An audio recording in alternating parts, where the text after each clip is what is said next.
প্রথমেই একটা সত্য কথা বলে নেই, আমি কখনোই বিশ্ববিদ্যালয় পাশ করিনি। তাই সমাবর্তন জিনিসটাতেও আমার কখনো কোনো দিন উপস্থিত হওয়ার প্রয়োজন পড়েনি।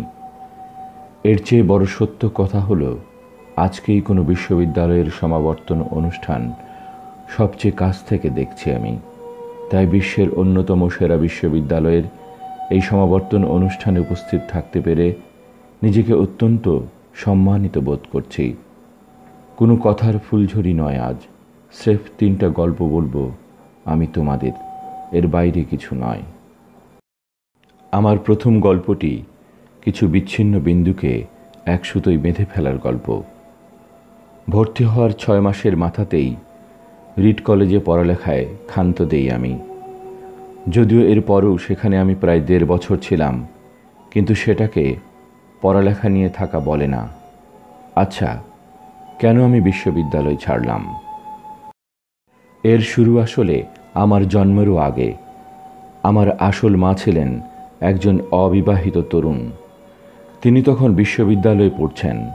আমার ভরণ পোষণের দায়িত্ব নেওয়া তার পক্ষে সম্ভব নয়।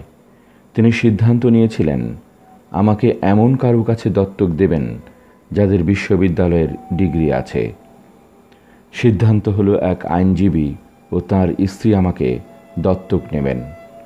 কিন্তু একদম শেষ মুহূর্তে দেখা গেল ওই দম্পতির কারোরই বিশ্ববিদ্যালয়ের ডিগ্রি নেই। বিশেষ করে আইনজীবী ভদ্রলোক কখনো হাই স্কুলের গণ্ডিই পেরোতে পারেননি। আমার মা তো আর কাগজপত্র সই করতে রাজি হন না।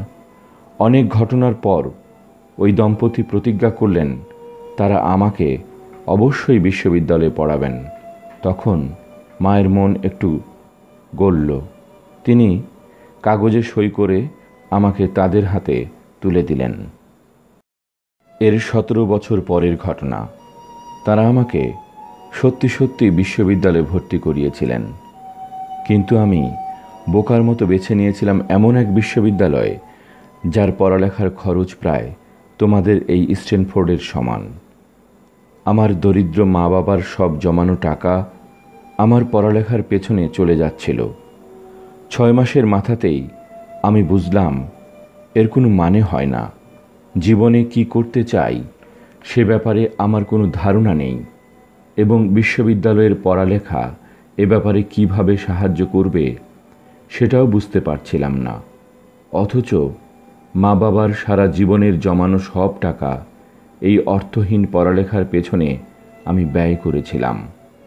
তাই আমি বিশ্ববিদ্যালয় ছাড়ার সিদ্ধান্ত নিলাম এবং মনে হলো যে এবার সব কিছু ঠিক হয়ে যাবে। সিদ্ধান্তটা ভয়াবহ মনে হলেও এখন আমি যখন পেছন ফিরে তাকাই তখন মনে হয় এটা আমার জীবনের অন্যতম সেরা সিদ্ধান্ত ছিল। বিশ্ববিদ্যালয় ছেড়ে দেওয়ার সঙ্গে সঙ্গেই আমি ডিগ্রির জন্য দরকারি কিন্তু আমার অপছন্দের কোর্সগুলো নেওয়া বন্ধ করে দিতে পারলাম। কোনো বাধ্যবাধকতা থাকলো না। আমি আমার আগ্রহের বিষয়গুলো খুঁজে নিতে লাগলাম। পুরো ব্যাপারটিকে কোনোভাবেই রোমান্টিক বলা যাবে না। আমার কোনো রুম ছিল না। বন্ধুদের রুমের ফ্লোরে ঘুমাতাম। ব্যবহৃত কোকের বোতল ফেরত দিয়ে আমি 5 সেন্ট করে কামাই করতাম, যেটা দিয়ে খাবার কিনতাম। প্রতি রোববার রাতে আমি 7 মাইল হেঁটে হরেকৃষ্ণ মন্দিরে যেতাম, শুধু একবেলা ভালো খাবার খাওয়ার জন্য। এটা আমার খুবই ভালো লাগতো। এই ভালো লাগাটা ছিল গুরুত্বপূর্ণ। রিড কলেজে সম্ভবত দেশে সেরা ক্যালিগ্রাফি শেখানো হতো সে সময়। ক্যাম্পাসে সাঁটা পোস্টার সহ সব কিছুই করা হতো চমৎকার হাতের লেখা দিয়ে। আমি যেহেতু আর স্বাভাবিক পড়ালেখার মাঝে ছিলাম না, তাই যে কোনো কোর্সেই চালিয়ে নিতে পারতাম। আমি ক্যালিগ্রাফি কোর্সে ভর্তি হয়ে গেলাম। সেরিফ ও সেন্ট সেরিফের বিভিন্ন অক্ষরের মধ্যে স্পেস কমানো বাড়ানো শিখলাম। ভালো টাইপোগ্রাফি কিভাবে করতে হয় সেটা শিখলাম। ব্যাপারটা ছিল সত্যি দারুণ সুন্দর, ঐতিহাসিক, বিজ্ঞানের ধরাছোঁয়ার বাইরে একটা আর্ট। আমি এর মধ্যে মজা খুঁজে পেলাম। এই ক্যালিগ্রাফি জিনিসটা কোনোদিন বাস্তব জীবনে আমার কাজে আসবে এটা কখনো ভাবিনি। কিন্তু 10 বছর পর আমরা যখন আমাদের প্রথম ম্যাকিনটশ কম্পিউটার ডিজাইন করি, তখন এর পুরো ব্যাপারটাই আমার কাজে লাগলো। ওটাই ছিল প্রথম কম্পিউটার যেটাই চমৎকার টাইপোগ্রাফির ব্যবহার ছিল।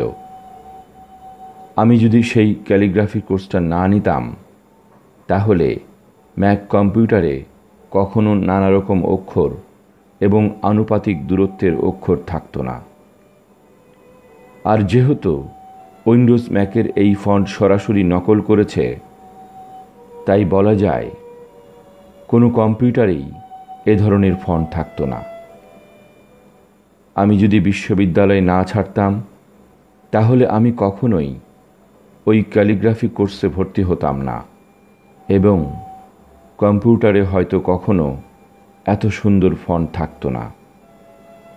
অবশ্য বিশ্ববিদ্যালয়ে থাকা অবস্থায় এসব বিচ্ছিন্ন ঘটনাকে এক সুতায় বাঁধা অসম্ভব ছিল, কিন্তু 10 বছর পর পেছনে তাকালে এটা ছিল খুবই পরিষ্কার একটা বিষয়।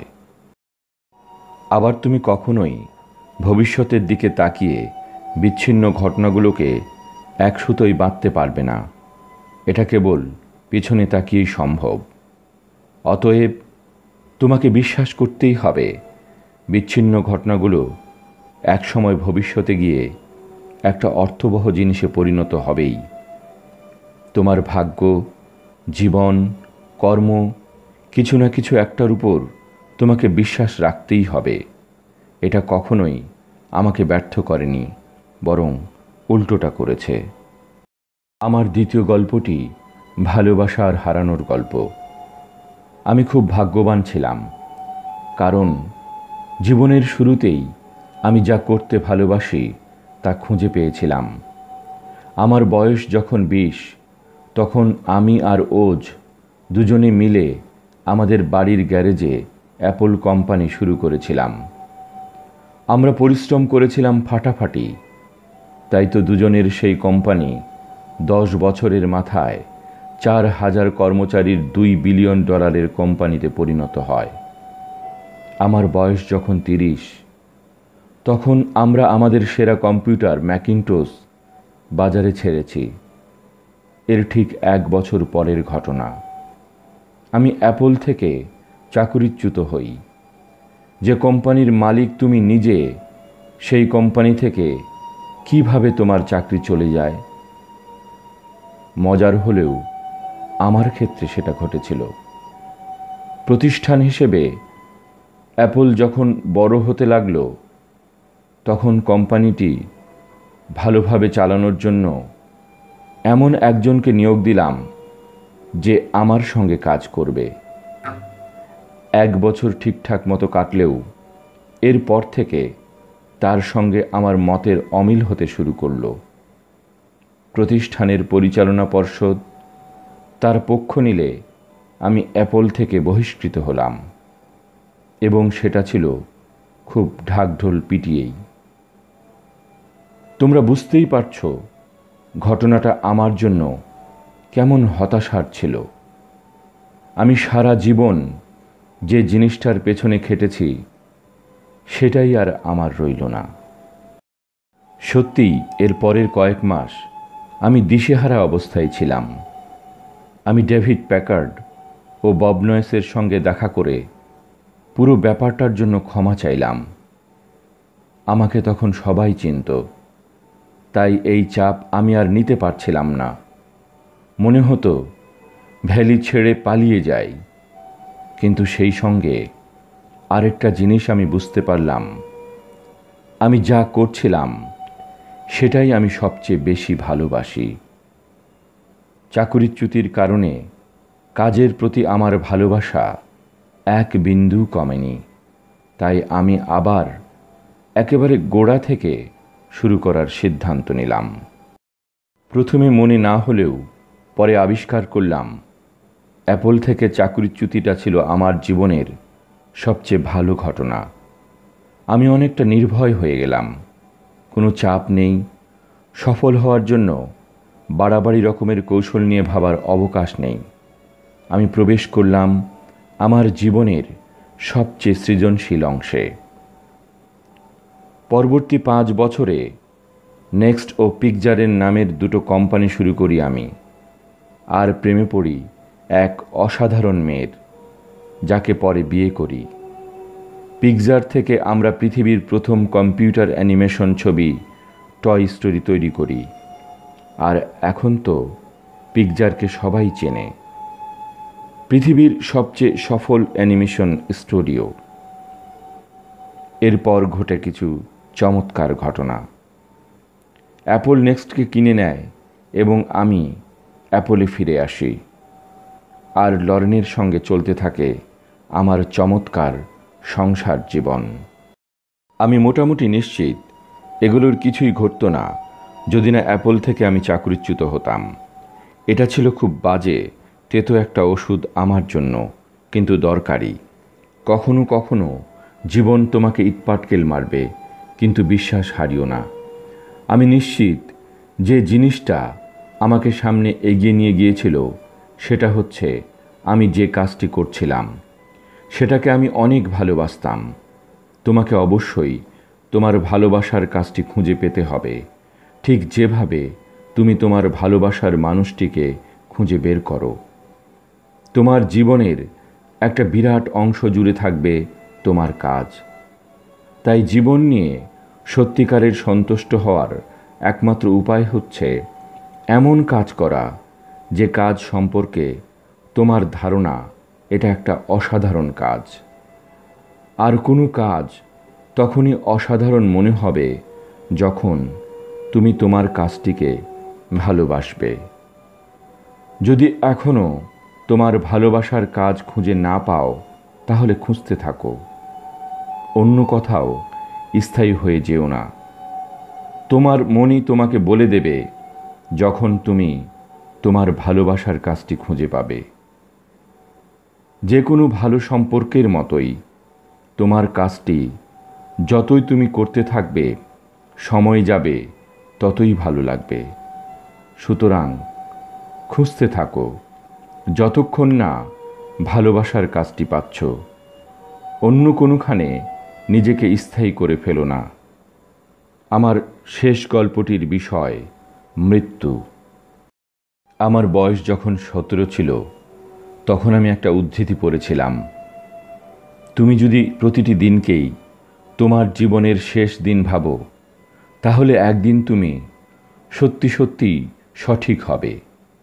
এ কথাটা আমার মনে গভীরভাবে রেখাপাত করেছিল এবং সেই থেকে গত 33 বছর আমি প্রতিদিন সকালে আয়নার সামনে দাঁড়িয়ে নিজেকে জিজ্ঞেস করি, আজ যদি আমার জীবনের শেষ দিন হতো তাহলে আমি কি যা যা করতে যাচ্ছি আজ তাই করতাম নাকি অন্য কিছু করতাম। যখনই এ প্রশ্নের উত্তর একসঙ্গে কয়েকদিন না হতো, আমি বুঝতাম আমার কিছু একটা পরিবর্তন করতে হবে।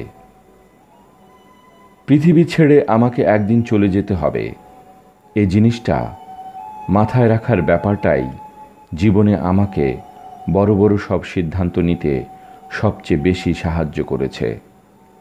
কারণ প্রায় সব কিছুই যেমন সব অতি প্রত্যাশা, সব গর্ব, সব লাজ লজ্জা আর ব্যর্থতার গ্লানি মৃত্যুর মুখে হঠাৎ করে সব নেই হয়ে যায়।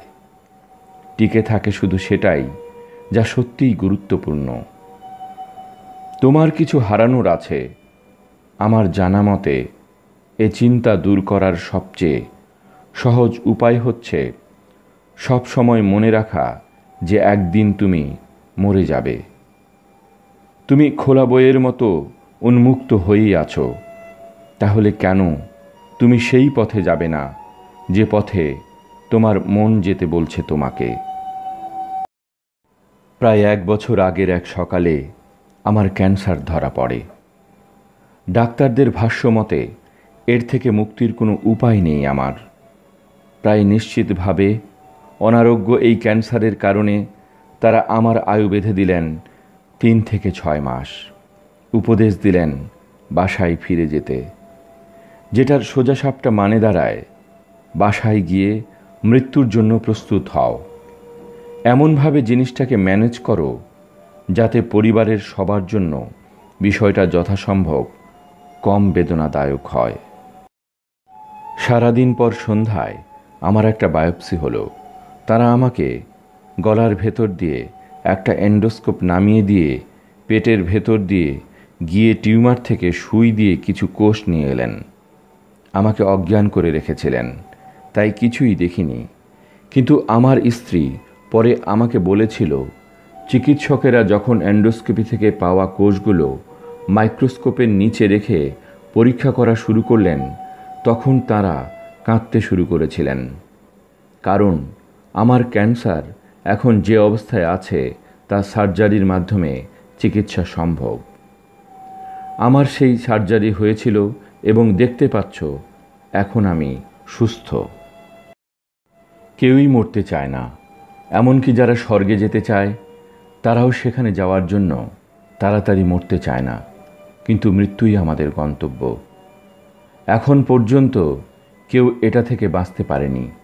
এমনই তো হওয়ার কথা, কারণ মৃত্যুই সম্ভবত জীবনের অন্যতম প্রধান আবিষ্কার।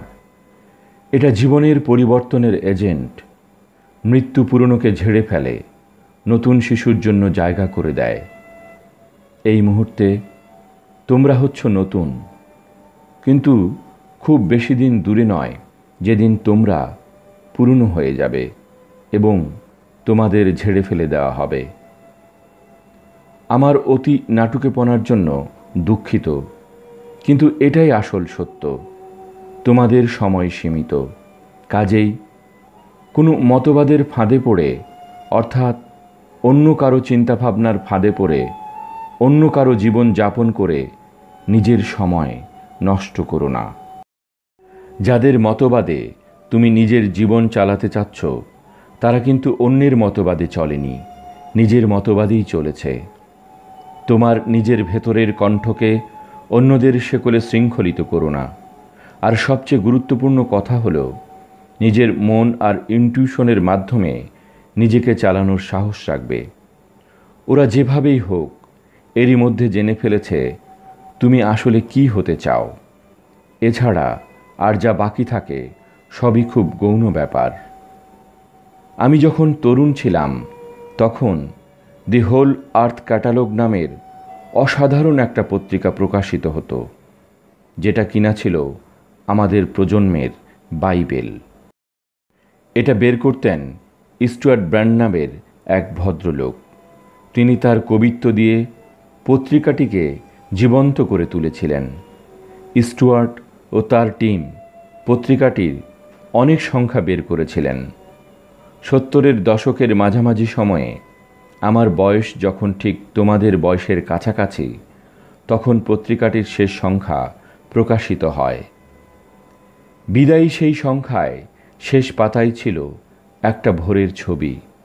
তার নিচে লেখা ছিল, ক্ষুধার্ত থেকো, বোকা থেকো।